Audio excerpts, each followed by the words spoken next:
ভারতের Serum Institute থেকে কেনা ভ্যাকসিনের প্রথম চালান দেশে আসবে আগামীকাল।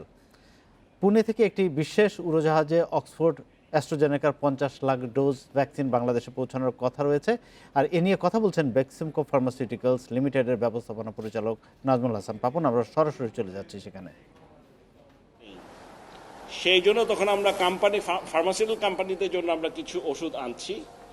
এটা basically meant only for pharmaceutical কোম্পানিগুলো আমাদের কাছে অর্ডার দিয়েছে ওষুধ শিল্প সমিতির মাধ্যমে। যেহেতু আমি ওষুধ শিল্প সমিতির সভাপতি, আমরা আমাদের এই লোকগুলোর জন্য কিছু ভ্যাকসিন এনে দিচ্ছি এবং এটা বাইরে পাওয়া যাওয়ার কোনো রকম সম্ভাবনাই নেই। এখন ধরেন এই ভ্যাকসিনটা দেওয়ার পরে সরকার যদি মনে করে বা সরকার যদি চায় যে আমরা এটা প্রাইভেট মার্কেটেও দেই, প্রাইভেট বলতে আমি বুঝাই হসপিটাল, ক্লিনিক্স, ফার্মেসি, কোনো একটা কিছু হবে। এটা হয়তো ফার্মেসি হবে না, না হলে অন্তত হসপিটাল বা ক্লিনিক কিছু একটা তো হবে, কিন্তু এটা কারা তাও আমি জানি না কাদেরকে দিতে পারবো।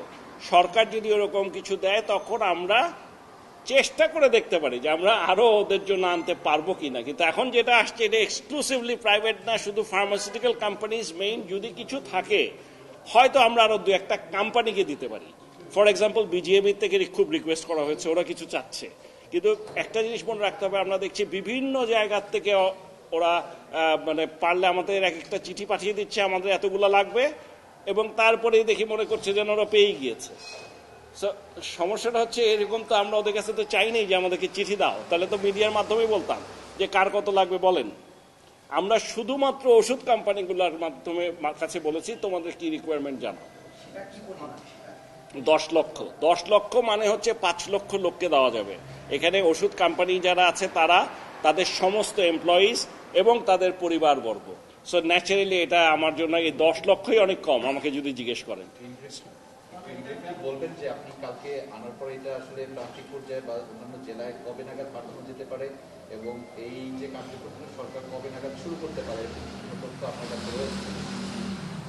এইটা আসলে সরকার কবে নাগাদ কবে কোথায় দিতে বলবে এটা আমি এখন বলতে পারছি না, কিন্তু কোথায় কোন কোন জায়গায় পৌঁছাতে হবে সেটা আমরা জানি, কি কোয়ান্টিটিতে পৌঁছাতে হবে সেটাও আমরা জানি। আমাদেরকে 64টা ডিস্ট্রিক্টে পৌঁছাতে বলা হয়েছে, সিভিল সার্জনের কাছে হ্যান্ডওভার করতে হবে। এখানে অনেকগুলো কাজ আছে, এই জিনিসগুলো আপনাদেরকে একটু বুঝতে হবে। অনেকের অনেক সন্দেহ বেক্সিমকো এখানে কি করছে। প্রথম হচ্ছে বেক্সিমকো ইজ দি, আমি আরেকবার বলছি আপনাদের মাঝে, আমি জিনিসটা ক্লিয়ারিফাই আরেকবার করার চেষ্টা করছি, কিন্তু যে না বোঝার সে জীবনেও বুঝবে না, কিন্তু যারা বোঝার তারা একবারেই বুঝে যায়।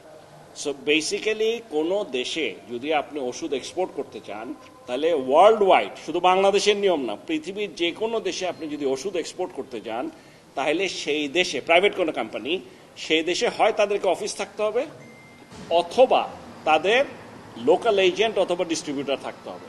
এই যে বেক্সিমকো ফর এক্সাম্পল একটা কোম্পানি, আমরা বিদেশে এতগুলা দেশে প্রায় 60টা দেশে এক্সপোর্ট করছি, প্রতিটা দেশে we have our either distributor অথবা লোকাল এজেন্ট, যেহেতু আমাদের ওখানে কোনো অফিস নেই। ক্লিয়ার?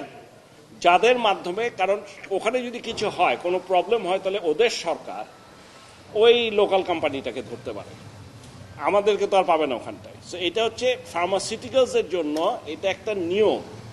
সো ন্যাচারালি আমাদের সরকার সরাসরি সিরামের সাথে একটা এগ্রিমেন্ট করেছে।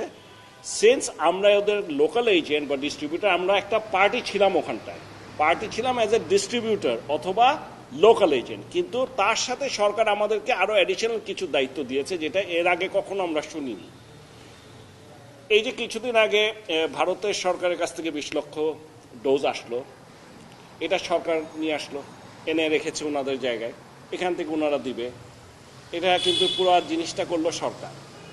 কিন্তু এই যে সিরাম থেকে যে 3 কোটি হচ্ছে, এখন কালকে যে আসবে, দেখেন কালকে আসার পরে এটাকে রিসিভ করা, এটা ফিজিক্যালি ইন্সপেকশন করা, তারপরে এটাকে নিয়ে ওয়্যারহাউসে রাখা, ওয়্যারহাউসে রাখার পরে সরকারের ড্রাগ টেস্টিং ল্যাবরেটরি থেকে প্রতিটা ব্যাচের ছাড়পত্র নেওয়া, টেস্ট করবো, স্যাম্পল দিব, ওরা টেস্ট করবে, ছাড়পত্র পাবো, পাওয়ার পরে যখন ক্লিয়ারেন্স পাবো তখন সরকার যে 64টা ডিস্ট্রিক্টে বলবে সেই 64টা ডিস্ট্রিক্টে আমাদেরকে সেই সময় পৌঁছে দিতে হবে সেই কোয়ান্টিটি।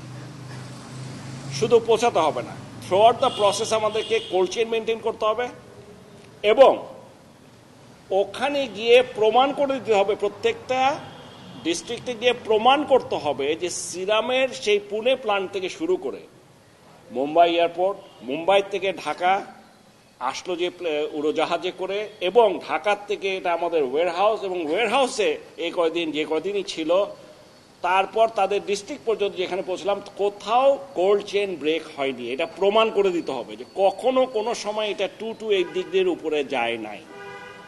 এই কাজটা এত সহজ না জিনিস, এই কাজটা এত সহজ না, আমি জাস্ট এইটুকু বলছি। সো ধরেন এখানটায় মানে আচ্ছা, এখন এই যে এখানে দিয়ে গেলাম, আমরা ওখানটায় নিয়ে গেলাম, নেওয়ার পর এই সমস্ত কিছু করে তাদেরকে বুঝিয়ে দিয়ে আসতে হবে। সো এইটা হলো আমাদের দায়িত্ব। এখন ধরেন একটা শিপিং কার্টুন বাইরে দিয়ে ঠিক আছে, ভিতরে যখন নাকি খোলা হলো দেখা গেল যে এটার মধ্যে 2টো বা 3টা ভাঙা। মানে আমরা বলছি না থাকবে, মানে এরকম হইতে তো পারে, জিনিস তো ভাঙে, আমরা যে এক্সপোর্ট করি আমাদের তো হয়। আচ্ছা ধরেন কতগুলো ড্যামেজ থাকতে পারে, কতগুলা কোনো বাক্সের ভিতরে দেখা যেতে পারে কোল্ড চেইন ব্রেক করা হয়েছে, তখন কি হবে? তো সাধারণত সরকার যখন কিনে ইম্পোর্ট করে তখন এটা একটা ওভারেজ ধরা হয় যে ঠিক আছে এত % পর্যন্ত হতে পারে। আমাদের ক্ষেত্রে কিন্তু কোনো ওভারেজ নাই, সরকার একেবারে 3 কোটি ডোজ একদম ভালো নিয়ম অনুযায়ী ওনারা চাপে, আমাদের দায়িত্ব। এই যে এই কাজগুলা করা, এটার মধ্যে তো একটা রিস্ক আছে। ধরেন রাস্তায় কোথায় চুরিও হয়ে গেল বা একটা অ্যাক্সিডেন্ট হলো, সমস্ত দায় দায়িত্ব বেক্সিমকো। সো সরকার একেবারে রিস্ক ফ্রি পুরো দায়িত্বটার, যেটা ওনারা সাধারণত করে এত বছর ধরে আসছেন, এই প্রথম পুরো দায়িত্বটা আমাদের উপর দিয়ে দিয়েছে। সেই জন্যই আমাদেরকে একটা ফিজও দিচ্ছে তারা। ক্লিয়ার? এই দায়িত্বটা আমাদের পালন করতে হবে, এটা এত সহজ না। আগেও বলছেন আরেকবার একটু এটা যে প্রাইস ভাবে যারা পাচ্ছে এটা তো আর টাকার বিষয় না, প্রাইসিং তো তাদের, আপনাদের সাথে সরকারের প্রাইসিং এর বিষয়টা। আর আপনি চুক্তি আসলে সিরামের সাথে সরকার হয়েছে, আপনারা ডিস্ট্রিবিউটর, কিন্তু আমরা শুরু থেকেই জানি বেক্সিমকোর সাথে সিরামের চুক্তি হয়েছে, তৃতীয় পক্ষ বেক্সিমকোর সাথে সিরামের চুক্তি হয়েছে।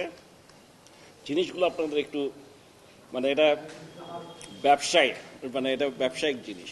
প্রথম কথা হচ্ছে ওরা আমাকে দিবে কেন, বা ওরা সরকারের সাথে তো যোগাযোগ, আমাদের সরকার তো কোনো কোম্পানির সাথে, আপনি মডার্নার সাথে জিজ্ঞেস করেন, ফাইজারের সাথে জিজ্ঞেস করেন, অক্সফোর্ড অ্যাস্ট্রাজেনেকার সাথে জিজ্ঞেস করেন, কারোর সাথে যোগাযোগ করেছে? করে নাই তো। মানে জিনিসটা একটু বুঝতে হবে আপনাদেরকে। তা আমরা তো করছি প্রত্যেকটা কোম্পানি, শুধু তারা না, এরপরে জনসন অ্যান্ড জনসন, আপনি নেক্সট আসবে নোভাভ্যাক্স, সবার সাথে আমরা যোগাযোগ করছি। আমরা বলতে খালি বেক্সিমকো না, সবগুলা কোম্পানি, আমাদের দেশের বিভিন্ন কোম্পানি, এদের সাথে কিন্তু কন্টিনিউয়াস যোগাযোগ আছে যে কখন কোনটা আসবে। তো ন্যাচারালি যেটা হয়েছে, আমরা প্রথমে আমরা চিন্তা করে দেখলাম যে আমরা যে কোনোটাই হয়তো নিতে পারতাম, কিন্তু আমরা আমাদের হিসাবে চিন্তা করে দেখেছি যে মাস ভ্যাকসিনেশনের জন্য আপনি যদি 10 লক্ষ লোককে দিতে চান, সেটা এক জিনিস, অনেক সহজ, সেটা আপনি যে কোনো ভ্যাকসিনই দেওয়া সম্ভব বাংলাদেশে। কিন্তু আপনি যদি 14 কোটি মানুষের ভ্যাকসিন চান বা 10 কোটি লোককে ভ্যাকসিনেট করতে চান, তাহলে যে ভ্যাকসিন দরকার এটা মডার্না এবং ফাইজার দ্বারা সম্ভব না।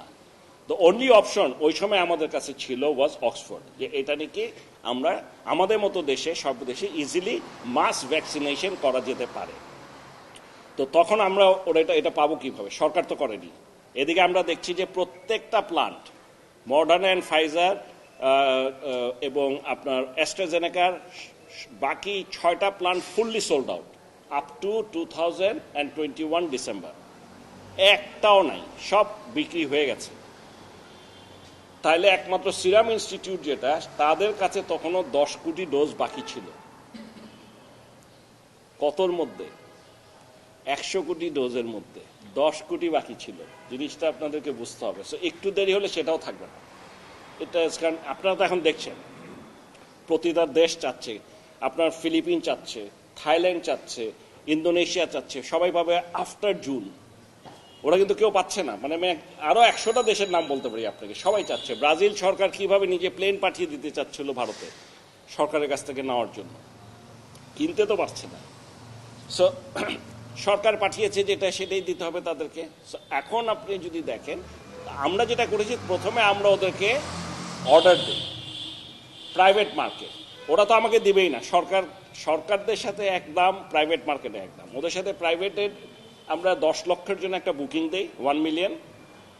তখন ওরা আমাদের সাথে প্রাইস নেগোশিয়েট করে আমরা ঠিক করলাম $8 করে, আমাদেরকে বলেছিল $10 সব দেশের জন্য করেছে, আমরা অনেক, তখন আমরা $8 করে তাদের সাথে একটা এগ্রিমেন্ট করি।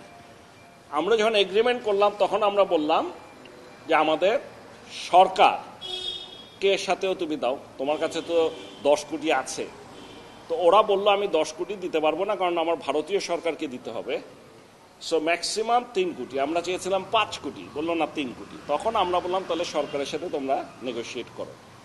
তখন সরকারের কাছে আমরা একটা অফার দিলাম যে এই হচ্ছে, তোমরা ওদের সাথে নিতে চেলে, তোমরা যদি মনে করো নেওয়া দরকার তাহলে তোমরা নিতে পারো, আমরা কথা বলতে পারি। এভাবেই সরকার বেক্সিমকো অ্যান্ড সিরাম আসলো। এই প্রাইস যখন হলো একটা প্রাইস যখন হচ্ছে, তখন ভারতের দামটা কত এইটা আমরা জানি না। আমরা বেক্সিমকোর তরফ থেকে সরকারকে একটা জিনিস দিয়েছিলাম যে আসলে আমরা দাম যে এটা আসলে কত আমরা তো জানি না, ভারত সরকার যে দামে নিবে আমাদেরকে সেই দামে দিবে। এই ক্লজটা আমরা কিন্তু সরকারের কাছে প্রপোজ করেছিলাম। কেন আমি আপনাদেরকে বলি, এটা আজকে আমার মনে হয় আপনাদের ক্লিয়ার হয়ে যাওয়া উচিত সবার। এখানে হয়েছে, এখানে আগেও বলেছিলাম আমি, কিছু কিছু দেশ এবং কিছু কিছু সংস্থা ওরা রিসার্চ রিস্ক নিয়েছিল।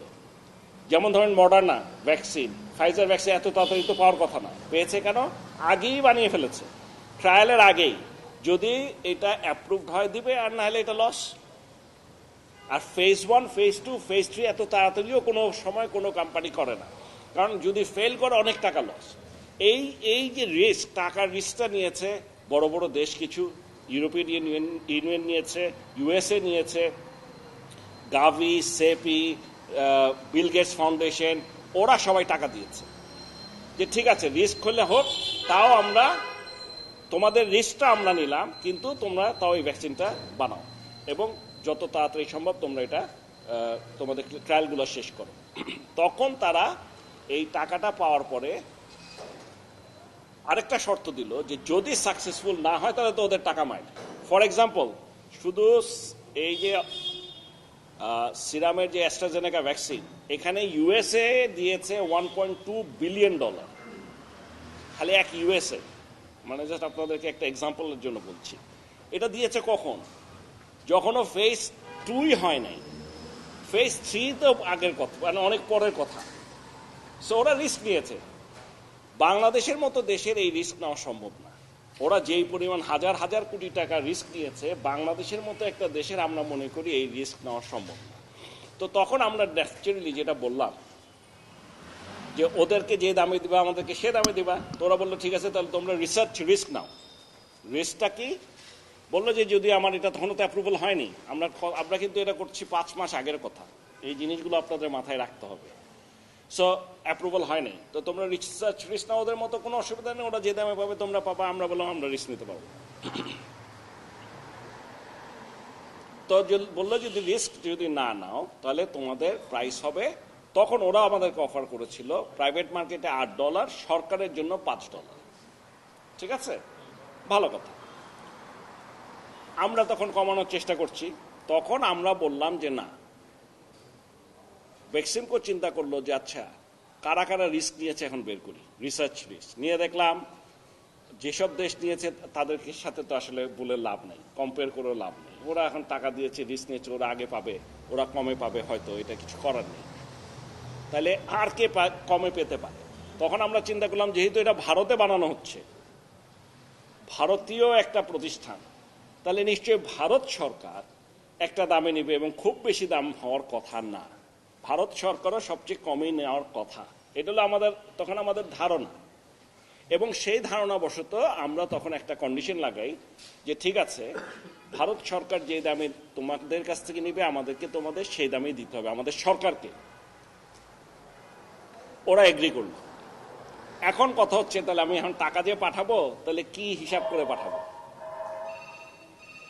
তখন একটা দাম ধরা হলো $4। সিরামের সাথে সরকার প্রাইস ঠিক করলো $4 এবং ক্লিয়ারলি লেখা আছে যে যদি ভারত সরকার $4 বেশি নেয়, কেন আমি এটা আমরা আরেকবার ক্লিয়ার করি। ওরা আমাদেরকে বলছিল ভারত সরকারের কাছে $5 করে বিক্রি করবে। এবং কিন্তু ভারত সরকার ওদেরকে বলছে $3, ঠিক আছে। এখন মাঝামাঝি একটা ধরে $4 ধরে বললাম ঠিক আছে, ভারত সরকার যদি $4 বেশিতে নেয়, যদি সত্যি সত্যি ওরা যেটা বলছে $5 নেয়, আমাদেরকে $4 দিতে হবে। কিন্তু ভারত সরকার যদি $4 কমে নেয়, তাহলে আমাদেরকে সেই কম দামেই দিতে হবে। এই কথাটা ওরা তো সহজে রাজি তো হওয়ার প্রশ্নই ওঠে না। যাই হোক, আলটিমেটলি আমরা এটা ওদেরকে রাজি করাতে পেরেছি। এবং আমি বললাম তো, এই আগেও বলেছি, এখনো বলছি, বাংলাদেশের ইতিহাসে না, আমি পৃথিবীর কোথাও এরকম এগ্রিমেন্ট দেখিনি যে আমি $4 বুক করব, টাকা পাঠায় দিব, কিন্তু ভারত সরকার বেশিতে নিলে বেশি দিব না, আবার কম নিলে আমাকে কমে দিতে হবে। এইরকম এগ্রিমেন্ট পৃথিবীতে আমি কোথাও দেখিনি, জাস্ট আপনাদেরকে বললাম। এবং এখন একদিন শুনি 250, একদিন শুনি 200, এখন লাস্ট শুনলাম 200 রুপিস করে কিনছে ভারত সরকার। এইটা নিয়ে এত হুলস্থুল লেগে গেল, আমি বুঝলাম না হুলস্থুল কি, এত খুশির খবর। ওরা যদি 50 রুপিসে নেয় আমি আরো খুশি, আমার গভর্নমেন্ট আরো কমে পাবে। মানে এটা তো আমাদের খুশির খবরটাই নেগেটিভ, একটা পজিটিভ নিউজ। আমাদের দেশে কিভাবে যে নেগেটিভ হয় আমি এটা বুঝতে পারছি না।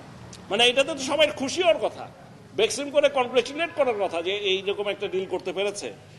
মানে আমি বুঝলাম না, মানে আসলে আমার মাথায় ঢুকে না। তাহলে কি বেশি দামে নেওয়াটাই ভালো ছিল না কি, আমি বুঝতে পারছি না। থাইল্যান্ড $7.7 করে সাইন করেছে, $7.7 পার ডোজ, তাও তো মের পরে পাবে।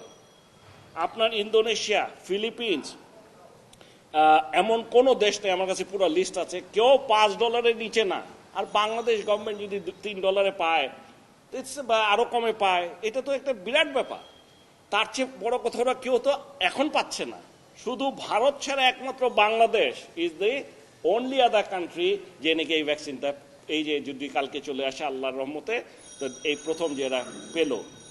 কে ফ্রি ডোনেশন দিল সেটার কথা আমি বলছি না, সরকার কিনতে পারলো, জনগণকে দিতে পারলো। This is the only country হবে বাংলাদেশ, আফটার ইন্ডিয়া, অফকোর্স আমি বলছি এটা আফটার ইন্ডিয়া। তো এই হলো আপনার প্রাইসিং ইস্যু। সমস্যাটা হচ্ছে এমন একটা এগ্রিমেন্ট, যে এগ্রিমেন্টে কতগুলো জিনিস হয়েছে যেটা এর আগে কখনো হয়নি। একটা হচ্ছে দাম। এখন অনেকে বলে, আমি ক্ল্যারিফাই করে দিচ্ছি, অনেকে বলে, আমি টকশোতে শুনেছি, আবার বন্ধ করে দিই, আমি বেশিক্ষণ দেখি না এগুলো, কারণ এখন শুনে লাভ কি, যে ওরা তো কমিশন পাবে। তো একজন বলছিলেন টিভিতে, সেদিন দেখলাম যে ওরা তো সিনেমার কাছ থেকে কমিশন পাবে। আমি বললাম যে, ওনাকে ফোন করলাম অনুষ্ঠানের পর, আমি বললাম দেখেন সিনেমার সাথে কমিশন পাবো কিভাবে, বলে ওখানে তো কমিশন আছে। আমি বললাম তাহলে আপনি এক কাজ করেন, আমার বাংলাদেশ গমকে আমি ফ্রি দিব, আমাকে খালি এই ব্যবস্থাটা করে দেন যে ইন্ডিয়ান গভর্নমেন্ট যে প্রাইসে কিনছে সেখানে আমার একটা কমিশন ফিক্স করে দেন। ইন্ডিয়ান গভর্নমেন্ট কিনবে 60 কোটি ডোজ, ওইটাই যদি আমি একটা কমিশন পাই, ওই দামে তো বাংলাদেশ সরকার কিনবে। তো ওখানে কি আমার কমিশনটা ধরা আছে? ভ্যাকসিনকো ঢাকা বাংলাদেশ নাই তো, তাহলে আমি কমিশনটা পাবো কিভাবে? বরং আমাকে ওখানে দেন, 3 কোটি ফ্রি দিয়ে দিচ্ছি বাংলাদেশ গভর্নমেন্টকে। এই যে এরকম অবাস্তব, অবান্তর, একেবারে কোত্থেকে চিন্তা করে এসব বলে, এগুলোর কোনো আমি কারণ খুঁজে পাই, এগুলো উত্তর দিতে চাইও না আমি। অ্যান্ড ফাইনালি এই যে এইটা রিসিভ করার পরে এটাকে সংরক্ষণ করা, ওয়্যার হাউজিং করা, বেক্সিমকো ফার্মা কোনোদিন কোনো ভ্যাকসিন ব্যবসার সাথে ছিল না। এই সমস্ত কিছু আমাদেরকে নতুন করে করতে হচ্ছে। এই ওয়্যার হাউস বানাতে হয়েছে এটার জন্য, গাড়ি কিনতে হয়েছে আমাদের এটার জন্য, এবং এতগুলা রিস্ক এটার ভিতরে। কি কোনো যদি নষ্ট থাকে, কোনো যদি শর্টফল থাকে, কোনো যদি টেম্পারেচার ভায়োলেট করে, সব রিস্ক আমাদের, সরকারের কোনো রিস্ক নাই। তো এইরকম এগ্রিমেন্ট বাংলাদেশের ইতিহাসে কোনোদিন হয় নাই, আমার মনে হয় না এই টার্মস অ্যান্ড কন্ডিশনে কেউ কোনোদিন রাজিও হবে। এইটাকে কই সাধুবাদ জানাবে সবাই, যে এই প্রথম এরকম ওপেন ট্রান্সপারেন্ট একটা হিসাব দেওয়া আছে, কে কত পাচ্ছে। এখানে কনফিউশনের সুযোগ কিন্তু নাই কোনো। ইন্ডিয়ান গভর্নমেন্ট যে দামে কিনবে, আমাদের গভর্নমেন্ট সেই দামে পাবে, ফিনিশড। কাজে এখানে আর কোনো আমরা যদি বেশি দামে কিনে, তখন সেন মানুষ ধরতে পারে, এই কথা ছিল কম দাম, ওই দামে নেওয়ার বেশি দামে নিয়েছে, তখন আমার কোনো আপত্তি নেই, তখন তো ধরবেই। আর এই ফাংশন যেগুলো আমাদের দেওয়া আছে, সেই ফাংশনগুলো যদি আমরা না করে টাকা নেই, তাহলে আমাদের ধরতে পারে। বাট এখানে তো কার কি সমস্ত দায়িত্ব সব বলেই দেওয়া আছে। এবং আমি কিন্তু আপনাদের মাধ্যমে কয়েকবার বলেছি, কয়েকটা চ্যানেলে বলেছি যে আমি এটা আউট দিয়ে দিতে চাই, সরকার আমাকে যেটা দিচ্ছে এটা আমি কাউকে দিয়ে দিতে চাই, কেউ যদি এই দায়িত্বটা নিতে চায়। অনেক কোম্পানি তো আছে বাংলাদেশে, আজ পর্যন্ত কেউ আসছে আচ্ছা বেশি দামে কিনে, আচ্ছা আরেকজন একটা অর্ডার, আচ্ছা সরকারকে না নে একটা অফার তো দিতে পারে। কেউ একটা অফার দিয়েছে এখন পর্যন্ত সরকারের কাছে? কোথেকে দিবে? একটা ডোজও তো কিনতে পারবে না, কেউ নিতে পারবে না। সো এইরকম এমন একটা অভূতপূর্ণ সাফল্য এই সরকারের, এইটাকে নেগেটিভ করা, মানে এরা কি চায় আমি আসলে আমার কোনো ভাষা নেই।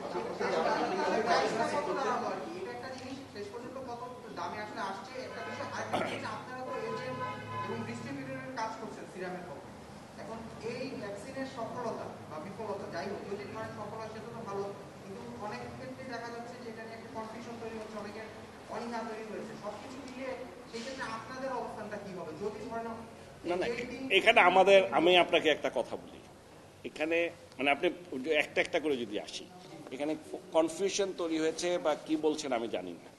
একদিকে আপনারা যখন বলছেন যে কার্যকারিতা ক্লিয়ারলি বলা হয়েছে, আমি বলে দিই ক্লিয়ারলি এটার কোনটার কি কার্যকারিতা ক্লিয়ার কাট বলা আছে।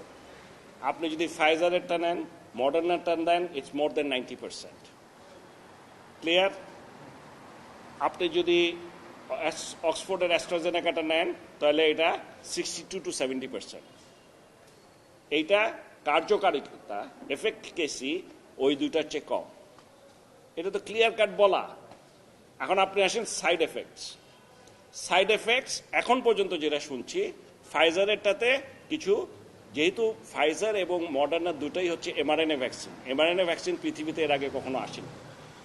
On the other hand Oxford এবং অন্য যতগুলো ভ্যাকসিন আছে এখন পর্যন্ত সবগুলো কিন্তু আমরা ছোটবেলার থেকে যেসব ভ্যাকসিন দিয়ে আসছি বাচ্চাদেরকে, এই একই ভ্যাকসিন, এই যে এখনো যে ফ্লু ভ্যাকসিন দিচ্ছি একই ভ্যাকসিন, মানে এইটা হলো কমন ভ্যাকসিন। এই ভ্যাকসিন নিয়ে আমরা অভ্যস্ত এত বছর ধরে। হ্যাঁ মানে না, যত ভ্যাকসিনই নি, বিসিজি ভ্যাকসিন সেম জিনিসটা একই। সো এইটার কি সাইড এফেক্ট হতে পারে আমরা কিন্তু জানি, কিন্তু এমআরএনএ ভ্যাকসিন যদিও এটা হাইলি এফেক্টিভ, আমি বলছি না এটা খারাপ, খুবই ভালো, মাস্ট বি গুড। আমি বলছি এটা সাইড এফেক্ট কিছু নতুন নতুন ধরা পড়ছে যেটা নাকি আমাদের কাছে অজানা, কিন্তু আমরা তো আর এটা আনছি না, আমরা আনছি তো অক্সফোর্ডের সাইড এফেক্টটা কি আমাদের এটা জানতে হবে। এখন আমরা তো কোনো ট্রায়ালও দেই নেই, আমরা কিছু টেস্টও করি নাই। ওরা যা বলছে তাতে করে এখন পর্যন্ত কাউকে হসপিটালে যেতে হয়েছে এমন কোনো খবর আসেনি। ক্লিয়ার? ইন্ডিয়ান গভর্নমেন্ট যে দামে কিনবে, এখন ইন্ডিয়ান গভর্নমেন্ট হয়েছে ওদের কাছ থেকে 60 কোটি কিনছে, প্রথম 10 কোটি 200 রুপিজে কিনছে। যদি এটা হয় তাহলে আবার 2.88 হবে। আমি মানে ওদের কনভার্সন রেটটা তো এক্স্যাক্ট মুখস্থ নেই, 3-এর চেয়ে একটু কম হবে। আবার ওরা বলছে বাট এটা তো আমি যতক্ষণ না প্রমাণিত হচ্ছে আমি তো বলতে পারি না। ওরা বলছে নেক্সট ডোজটা আর একটু বেশি দামে কিনবে সরকার, ইন্ডিয়ান সরকার নেক্সট 20 crore আরো বেশি দামে কিনবে। যাই হোক, ধরে নিলাম, আমি একটা ধরার কথা বলছি, ধরেন $3, আমাদের ধারণা অ্যারাউন্ড $3 হবে, অ্যারাউন্ড ধারণা। ইন্ডিয়ান গভর্নমেন্ট এর চেয়ে বেশি যাওয়ার কথা না। এভারেজ কস্টিংয়ে আসলে ইন্ডিয়ান গভর্নমেন্ট প্রাইসটা অ্যারাউন্ড $3 হবে বলে আমার ধারণা। সো আমাদের গভর্নমেন্টও $3 পাবে। আর যদি 2.8 হয়, 2.8, 1.5 হলে 1.5, এটা তো খুশির খবর, আমাদের কোনো সমস্যা নেই।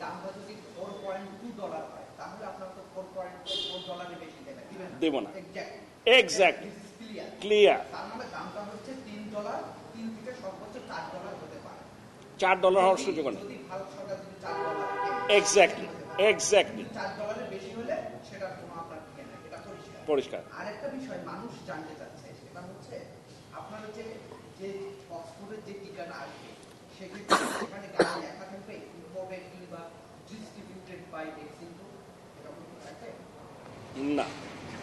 এটা ওরা যত দেশেই দিচ্ছে সব জায়গায় একটাই লেবেলিং, ওই লেবেলিং প্যাকেজিং। এটা আমরা আমাদের জন্য বললে হয়তো করে দিত, তাতে সময় নষ্ট হবে, বাট আমাদের এখানে দরকার নেই তো, কারণ আমাদের তো এটা আসলে মানে আমরা এটা করার পিছনে কোনো লজিক দেখছি না।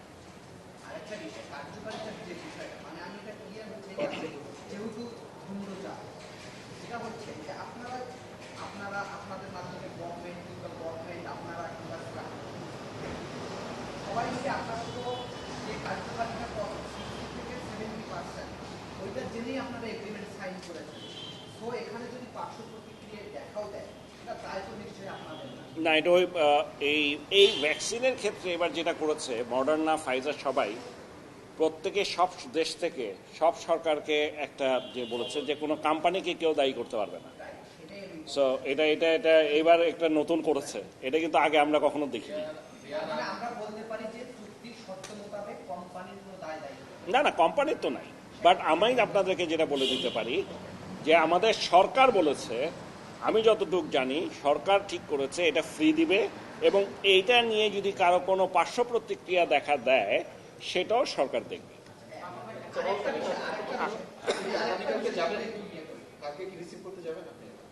ফার্স্ট কনসাইনমেন্ট তো যাব, মানে একটু তো আর একটা বিষয়, সেটা হচ্ছে যে আপনার বেক্সিমকো একটা কোম্পানি, তাই না? কোম্পানি তো নিশ্চয়ই লাভের জন্য ইনভেস্ট করে কিংবা ব্যবসা করে কিংবা ডিস্ট্রিবিউশন নেয় সাধারণ দৃষ্টিকোণ থেকে।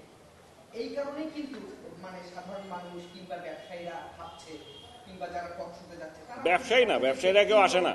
বেক্সিমকোর লাভটা আসলে কি? আপনারা যেটা করছেন এটা তাহলে কি আপনারা সামাজিক দায়বদ্ধতা থেকে করছেন? দেখেন, ইনিশিয়ালি যখন আমরা এটা করেছিলাম তখন আমাদের ধারণা ছিল যে এটাতে আমাদের কিছু প্রফিট তো থাকবেই, এটাতে তো কোনো সন্দেহ নেই, আমরা যখন চেয়েছিলাম। কিন্তু আমরা কিন্তু সরকারের কাছে চেয়েছিলাম $1, সরকারের কাছে সরকারের কাছে। অক্সফোর্ডের তো গভর্নমেন্ট ডাইরেক্ট নিচ্ছে, এটা তো এইখানেই মানুষের কনফিউশন, ভাবছে আমাদের ভাই আমরা না, কিন্তু সরকার ডাইরেক্ট ওদের সাথে প্রাইস ঠিক করেছে। সো আমাদের তাহলে কমিশনটা তো একটা লাগবে। তো স্ট্যান্ডার্ড প্রোটোকল অনুযায়ী আমাদের দেশে যে সমস্ত ওষুধ আসে তাতে অ্যারাউন্ড 20% পায় ইম্পোর্টার, যে ইম্পোর্ট করে। ধরেন আমি এখন সাইনোফি বা অন্য একটা vaccine, flu vaccine, pneumonia vaccine, বিসিজির ভ্যাকসিন, এই যে ইম্পোর্ট করে যারা প্রাইভেট মার্কেটে, তারা যে দামে ইম্পোর্ট করে এটার সাথে 20%-এর মতো তারা একটা মার্কআপ পায়, এটাই তার লাভ, 20%। তা আমরা চিন্তা করেন, ধরেন যদি আমরা ধরছি যে তাহলে 80 সেন্টের মতো আমরা এমনি পেয়ে যাব, এবং এর কোনো দায়িত্ব নাই, কোনো কাজ নেই, ঠিক আছে? তো সেই জায়গায় আমরা 1 চেয়েছিলাম যে একটু to be on the safeguard. কিন্তু সরকার এটা মেনে নিয়ে যে শর্তগুলো দিয়েছে এইগুলো যদি জানতাম তাহলে অবশ্যই আমরা এর মধ্যে যেতাম না। এটাকে আমি একেবারে ওপেনলি বলে দিচ্ছি, এবং আমি এটা যার জন্য আমি সবাইকে বলি, এই শর্ত মেনে $1 কেউ এই রিস্ক নিবে বলে আমার মনে হয় না। মানে এমন বোকা কেউ আছে ব্যবসায়ী আমার মনে হয় না। এখন তারপরে লাভ হতে পারে আমি জানি না তো, কিন্তু লসের চান্সটা কত বেশি আপনি চিন্তা করেন। সিরাম যদি এখন এখানে যদি যেটা পাঠালো এটা কোল্ড চেইন মেনটেন হয় নাই, যদি ভাঙা থাকে সব, যদি খালি বোতল থাকে, এগুলো কে হ্যান্ডেল করবে? আমাকে তো সরকারকে দিতে হবে, আমাকে তো কিন্তু $8 কিনে দিতে হবে, আপনি জানেন। আমি কিন্তু $3 কিনতে পারবো না। So the risk involved is much higher আমাদের ক্ষেত্রে। এখন এত রিস্ক নেওয়ার কি দরকার আছে বেক্সিমকোর? এখানে কি মানে আপনাদের কি ধারণা বেক্সিমকো ফার্মাসিউটিক্যালস আমার তো মানে একটা প্রোডাক্টই এর চেয়ে বেশি বেশি, মানে এখানে যা লাভ হবে, মানে এটা কি মানে আহামরি কি খুব একটা বেশি কিছু থাকার সম্ভাবনা আছে? আমি দেখি না। আপনি ভ্যাকসিন নিচ্ছেন কবে? বা আমি ফোন করেছিলাম, আমি চাচ্ছিলাম, আপনি কি ফাইজারের নেবেন না ইটালি নিচ্ছেন? আরে না, আমি নিলে অক্সফোর্ড, মানে আমি যে জিনিসটা আমরা করতে চাচ্ছি আসলে প্রথমে আমি চাচ্ছি একদম প্রথমেই নিতে। ইনফ্যাক্ট আজকে গতকালকে একজনকে ফোন করি আমি যে আমি নিতে চাই, ওনারা আমাকে বলেছে আপনি 10 দিন পরে নিন। অন্যরা নেওয়ার 10 দিন। আমি বলছি কেন? কারণ আছে, কারণ আমার আবার এমনি কোনো সমস্যা নেই, কিন্তু আমার কতগুলো ওষুধে আমার রিয়াকশন হয়, যে ওষুধগুলো আমি খেতে পারি না। তো ওরা বলছে যে যাদের নাকি এই ধরনের হিস্ট্রি আছে তাদেরকে একটু বুঝে শুনে নেওয়া উচিত, একটু বুঝে শুনে। তা আমি বলেছি আমার ওইরকম কোনো রিয়াকশন হয় না, আমার যেটা হয় মেইনলি র্যাশ হয়। তো বলেছে তো হয়তো আমার ইচ্ছা ছিল আমি প্রথম ডোজটাই নিব যদি সত্যি, তবে আমার ইচ্ছা ছিল প্রাইভেটে আমরা যেটা আনছি ফার্মাসিউটিক্যাল কোম্পানিগুলোর জন্য সেখানে প্রথম ডোজটা নিব। এখন হয়তো 4-5 দিন পরে নিব, বাট অবশ্যই নিব এবং এটাই নিব, এবং আমি যখন নিব আপনারা তো জানবেনই।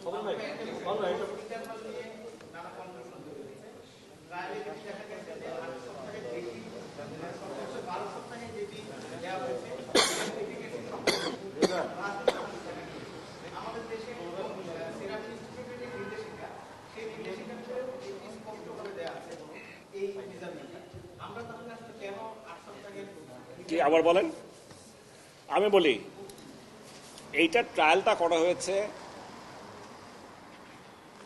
28 দিন পর, মানে ট্রায়াল যেটা করা হয়েছে ওখানে 28 দিন পরে দেওয়া হয়েছে, তাতে করে অ্যারাউন্ড 62 to 70 or something, 62% থেকে 70% ওরা বলেছে ওরা পেয়েছে। তারপর ওরা বলছে যে এইটাকে যদি, এটার পিছনে আমার একটা সায়েন্স আছে, but I am not the right person, আমি যেহেতু সায়েন্টিস্ট না এটা বলা, বাট এটার পিছনে একটা সায়েন্স আছে। তো বলছে যে যদি একটু দেরিতে দেওয়া হয় সেকেন্ড বুস্টার ডোজ, তাহলে এটার এফিকেসিটা বেড়ে যায়। এখন এটা কত দিবে? তো ইউকে এমএইচআরে আমরা যেহেতু এটা কার অ্যাপ্রুভালের বেসিসে নিচ্ছি, আমরা নিচ্ছি ইউকে এমএইচআরে। ইউকে এমএইচআরে লিখেছে 4 to 12 উইকস, 4 থেকে 12 সপ্তাহের মধ্যে এটা নেওয়া যায়, মানে 3 মাসের মধ্যেও নেওয়া যায়। এখন কবে করবে, কে নিবে, কখন দিবে, এটা ওই দেশের উপরে। ইন্ডিয়ান গভর্নমেন্ট ঠিক করেছে 6 উইকস, আমার যতটুকু জানা মতে ইন্ডিয়ান গভর্নমেন্ট ঠিক করেছে 6 উইকস। বাংলাদেশে আমরা ঠিক করেছে, সরকার ঠিক করেছে 8 উইকস। কেন? একটা সুবিধা হচ্ছে যে আপনার যত পরে বলছে তত বেশি এফিকেসি পাওয়ার কথা, সায়েন্স এটার পিছনে একটা আছে, সেটা একটা কারণ হতে পারে। আরেকটা হচ্ছে তাহলে আপনার একসাথে ধরেন প্রথম 2 লটে যদি আমার 50-50 চলে আসে, তাহলে আমরা সামনের মাসেও যদি চলে আসে প্রায় 1 থেকে 1 মাসের মধ্যে 50 লক্ষ বা 2 মাসের মধ্যে 1 কোটি লোককে দিয়ে দিতে পারবো। পরের 2 ব্যাচে আমি 1 কোটিকে সেকেন্ড ডোজ যদি দিয়ে দেই, যে প্রথম মাসে নিয়েছিল, সেকেন্ড মাসে আমি আরেক গ্রুপকে দিলাম, থার্ড মাসে এসে আমি প্রথম যাকে দিয়েছি তাকে যদি দেই, তাহলে একদম কম সময়ের মধ্যে অন্তত 1 কোটি হাইলি ভালনারেবল লোকগুলোকে আমরা ভ্যাকসিনেট করে শেষ করে ফেলতে পারবো।